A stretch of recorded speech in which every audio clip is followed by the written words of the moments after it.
So we have plenty of flexibility here.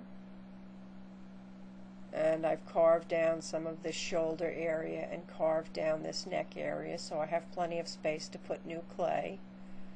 Here's the head I'll be using. Okay, as you can see, we've got way too much wire here, but it's a good idea to just cut a little away at a time, because sometimes it can be very deceiving how much you need, and the last thing you want to do is not have enough wire, because having enough wire gives you the firmest stability. Okay, so just go very slowly until you realize how much you need. Now this one is too thick also, so I'm going to break away 2 of the strands of this wire armature and only use 2 of them. That's all I'll be using. It fits better on the head. Okay, and I can tell already I'm going to need to cut away some of the clay armature here too. So very carefully cut the clay. You want to snap the clay collar off without cutting the wire. You're just cracking it, really. It's very thin, so it will crack for you. Alright, so I'm probably just going to need to take off another about 1/4 of an inch.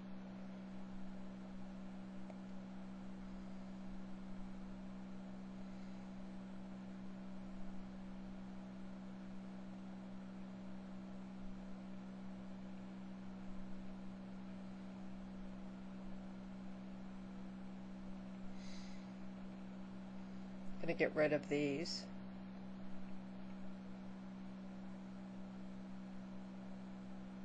And then twist these tight.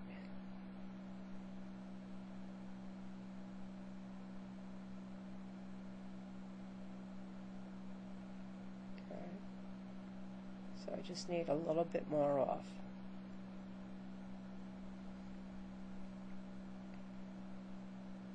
Okay, that's good. All right.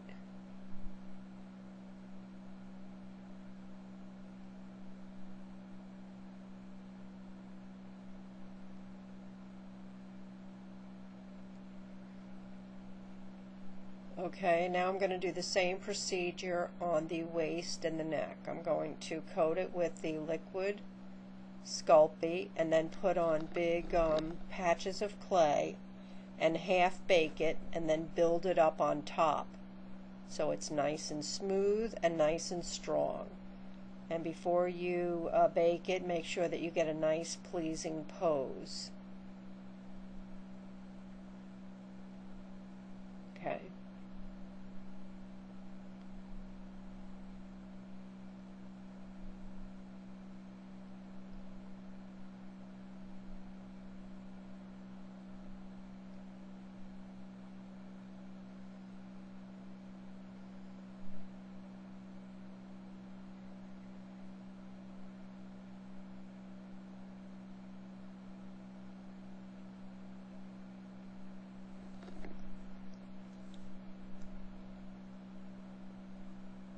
Okay, so I did the waist, and here's the neck. Same thing. You know, it looks very crude, but if it goes in for a half bake and then you scrape it down and then reapply a finished layer of flesh, so to speak, it comes out beautifully. And this way you'll get a nice pose that, you know, has a little bit of movement to it.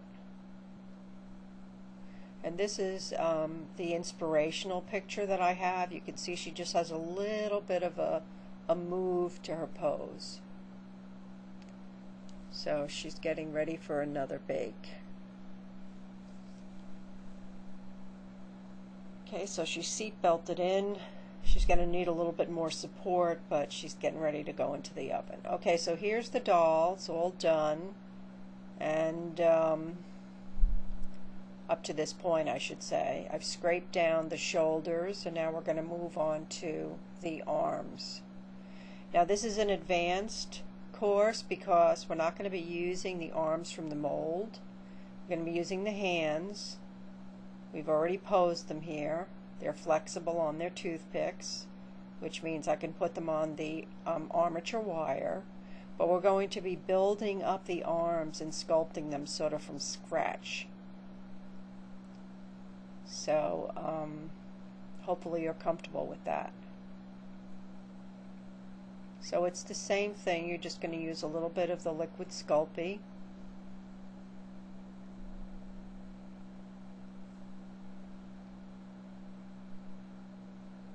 I don't think that's going to be enough.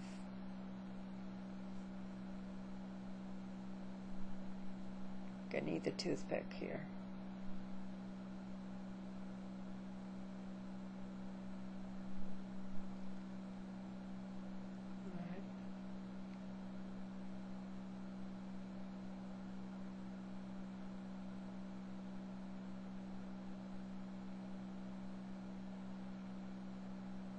Okay, and so the elbow is going to be sort of in the mid-waist area.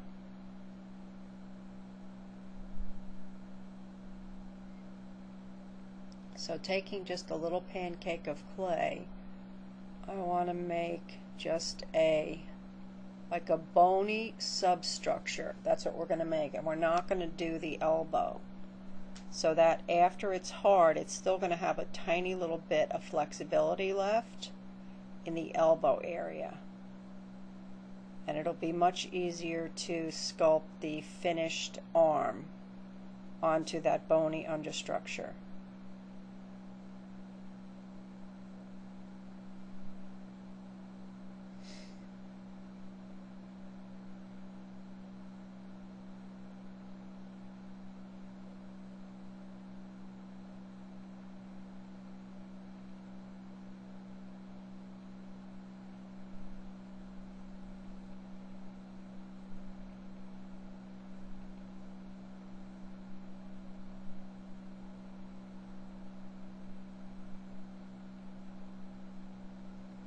Okay, so you build up the top of the arm and the bottom of the arm. I've got like a quasi pose here, sort of in the area of what I want.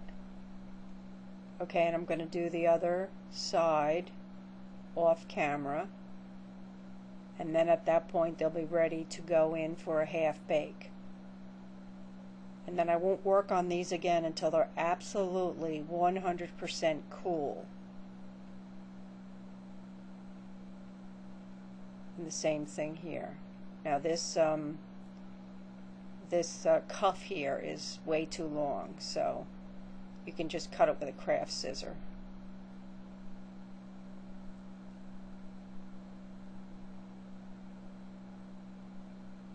Okay.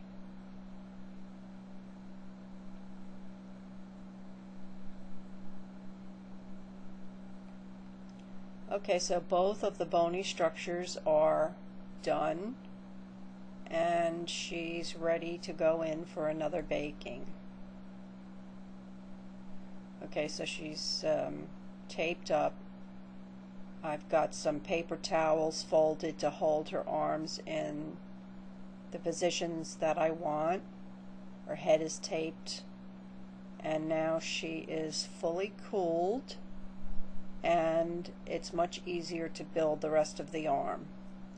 So once again, I'm just going to coat it with the liquid Sculpting and the pads of clay, and then just a little bit at a time you're going to push and press, compress, maybe carve off. Just continue to work on the arm until you have a very pleasing shape. You might want to get some reference pictures if you want. And don't rush, just go a little bit at a time. It's much, much easier to do the arm with that substructure.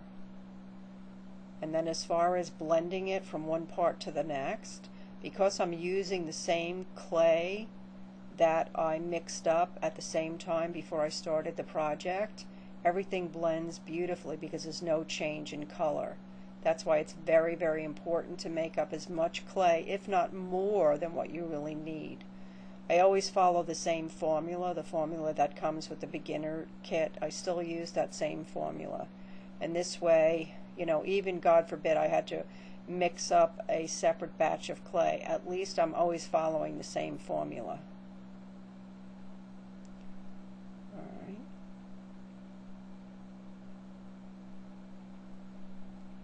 So eventually you're going to get, you know, a finished arm.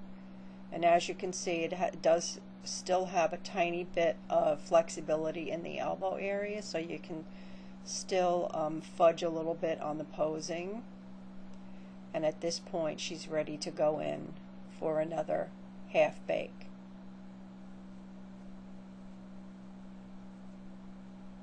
So while they're cooling and baking, we're just going to have a close-up on the